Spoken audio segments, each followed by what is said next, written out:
Hello दोस्तों, welcome to math GS. दोस्तों, आज की वीडियो में हम लोग एडिटोरियल करंट अफेयर्स का 14 प्रैक्टिस सेट को सॉल्व करेंगे। पहला क्वेश्चन है, हाल ही में किए गए घोषणा के अनुसार किस अफ्रीकी देश ने 2030 तक बाल विवाह समाप्त करने का लक्ष्य रखा है? तो दक्षिण सूडान ने रखा है। बायोटेक्नोलॉजी विभाग के तहत राष्ट्रीय मस्तिष्क अनुसंधान केंद्र द्वारा न्यूरो इमेजिंग डेटाबेस हेतु किस परियोजना की शुरुआत की गई है? तो स्वदेश परियोजना की शुरुआत की गई है। किस मेट्रो को आवास और शहरी कार्य मंत्रालय द्वारा सर्वश्रेष्ठ यात्री सेवा और यात्री संतुष्टि के लिए सर्वश्रेष्ठ मेट्रो का पुरस्कार मिला है? तो दिल्ली मेट्रो को मिला है। हाल ही में उत्तराखंड के किस उत्पाद को जीआई टैग दिया गया है? कुमाऊं चूरा तेल को दिया गया है।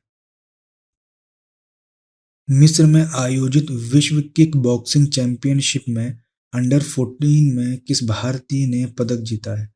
तो तजामुल इस्लाम ने जीता है। निम्नलिखित में से किस मंत्रालय द्वारा संभव जागरूकता कार्यक्रम की शुरुआत की गई है? तो एमएसएमई मंत्रालय द्वारा शुरू की गई है। हाल ही में किस देश ने अपना पहला स्वदेशी रूप से विकसित रॉकेट नूरी का सफल परीक्षण किया है? तो दक्षिण कोरिया ने किया है। अक्टूबर 2021 में मालदीव में आयोजित सैफ चैंपियनशिप 2021 का खिताब किस देश ने जीता है? तो भारत ने जीता है। नीति आयोग द्वारा जारी सतत विकास लक्ष्य सूचकांक 2020-21 की रिपोर्ट में प्रथम स्थान किस राज्य को प्राप्त हुआ है? तो केरल को प्राप्त हुआ है। भारत का पहला राज्य जो इथेनॉल प्रोडक्शन प्रमोशन पॉलिसी 2021 को अपनाने की घोषणा की है? तो बिहार ने घोषणा की है। काफी वीवीआई है। भारत की पहली हरित ऊर्जा अभिसरण परियोजना किस राज्य में स्थापित की जाएगी? गोवा में स्थापित की जाएगी।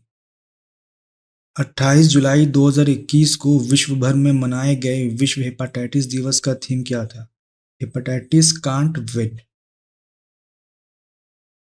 किस शहर में 3 दिवसीय राष्ट्र रक्षा समर्पण पर्व 2021 का आयोजन किया गया, जिसका उद्घाटन रक्षा मंत्री राजनाथ सिंह ने किया?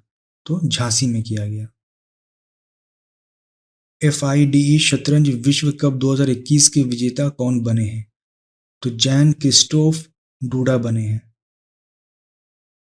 अभी हाल ही में प्रकाशित पुस्तक टाइनमन स्क्वायर लेखक कौन है? तो विजय केशव गोखले हैं।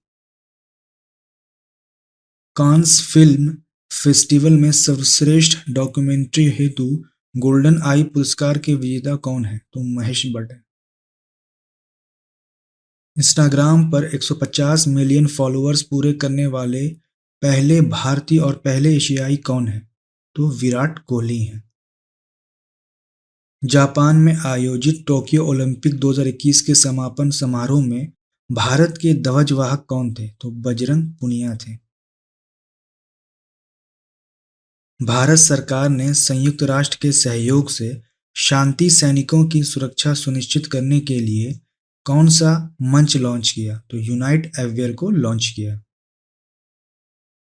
खिलाड़ियों और उनके खेल के बीच सही संबंध स्थापित करें। तो अवनी लेखरा का संबंध शूटिंग से हो गया। सुमित अंतिल का संबंध जैवलिन थ्रो से हो गया। कृष्ण सागर का संबंध बैडमिंटन से हो गया। और शरद कुमार का संबंध ऊंची कूद से हो गया। आंसर हो गया इसका 20 का ए। टोक्यो ओलंपिक 2021 में कांस्य पदक विजेता भारतीय हॉकी टीम मेंस के कोच कौन थे? तो ग्राहम रीड थे। किस राज्य केंद्र शासित प्रदेश ने रेड लाइट ऑन गाड़ी ऑफ अभियान की शुरुआत की है? तो नई दिल्ली ने। विश्व प्रेस स्वतंत्रता सूचकांक 2021 में भारत का कौन सा स्थान पर रहा? तो प्रेस स्वतंत्रता सूचकांक में 142वें स्थान पर रहा है। उत्तराखंड सरकार की किस योजना के तहत कोविड-19 के कारण अपने माता-पिता को खो चुके बच्चों को 21 वर्ष की आयु तक पोषण, शिक्षा एवं रोजगार हेतु शिक्षण की व्यवस्था की जाएगी? तो वात्सल्य योजना के तहत। सर्वोच्च न्यायालय ने आर्टिफिशियल इंटेलिजेंस पर आधारित अनुसंधान में न्यायाधीशों की सहायता हेतु कौन सा पोर्टल लॉन्च किया है? तो सुपेस पोर्टल को लॉन्च किया है। 51वां दादा साहेब फाल्के पुरस्कार के विजेता कौन है? तो रजनीकांत है। हाल ही में कोलकाता में आयोजित डूरंड कप 2021 का विजेता कौन रहा है? तो एफसी गोवा रहा है। वाइल्ड इनोवेटर अवार्ड 2021 पाने वाली पहली भारतीय और एशियाई महिला कौन बनी है? तो कीर्ति के करंत बनी है। निम्नलिखित में से किस केंद्र शासित प्रदेश को हाल ही में टीबी मुक्त घोषित किया गया? तो लक्षद्वीप को घोषित किया गया। बिहार सरकार ने मेडिकल व इंजीनियरिंग कॉलेजों में महिलाओं को कितना प्रतिशत आरक्षण देने की घोषणा की है? तो 33% आरक्षण देने की घोषणा की है। 1 अक्टूबर 2021 से 31 मार्च 2022 तक वर्ल्ड एक्सपो 2020 का आयोजन कहाँ किया जा रहा है? तो दुबई में किया जा रहा है। इटली ने भारत में अपना पहला मेगा फूड पार्क कहाँ स्थापित की है? तो तमिलनाडु में किया है। इटली ने भारत में अपना पहला मेगा फूड पार्क की स्थापना कहाँ की है? तो गुजरात में की है। नेपाल स्थित माउंट अन्नपूर्णा को फतह करने वाली पहली भारतीय महिला पर्वतारोही कौन बन गई? तो प्रियंका मोहिते बनी है। अंतर्राष्ट्रीय खगोलीय संघ में शामिल होने वाले पहले भारतीय कौन बने हैं? दोरजे आंगचुक बने हैं। क्यूएस एशिया यूनिवर्सिटी रैंकिंग 2022 के संबंध में कौन सा कथन सत्य है? यह रैंकिंग में राष्ट्रीय विश्वविद्यालय सिंगापुर को प्रथम स्थान मिला है, सही है। आईआईटी मुंबई को 42वां स्थान प्राप्त हुआ, ये भी सही है। 7 भारतीय विश्वविद्यालय को शीर्ष 100 में जगह मिली है, तो ये भी सही है। तो आंसर क्या हो जाएगा? तीनों कथन सही हैं। देश का पहला वातानुकूलित रेलवे टर्मिनल बेंगलुरु में बनाया गया है। इसका नाम किसके नाम पर रखा गया है? तो एम विश्वेश्वरैया के नाम पर रखा गया है। ब्रिटेन द्वारा वर्चुअल रूप से आयोजित 47वीं जी शिखर सम्मेलन की थीम क्या था? बिल्डिंग बैक बेटर थीम था। डेमोक्रेटिक रिपब्लिक ऑफ कांगो ने अपने देश को किस बीमारी के प्रकोप से मुक्त होने की घोषणा की है? तो इबोला से मुक्त होने की घोषणा की है। यूएई ने अपने अंतरिक्ष मिशन के लिए किस पहली महिला अंतरिक्ष यात्री के नाम की घोषणा की है? तो नौरा अल मतरोशी की घोषणा की है।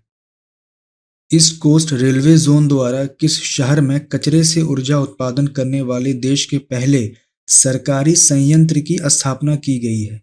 तो भुवनेश्वर में की गई है। महात्मा गांधी की 152वीं जयंती पर 2 अक्टूबर 2021 को खादी से बना दुनिया का सबसे बड़ा राष्ट्रीय ध्वज कहाँ फहराया गया?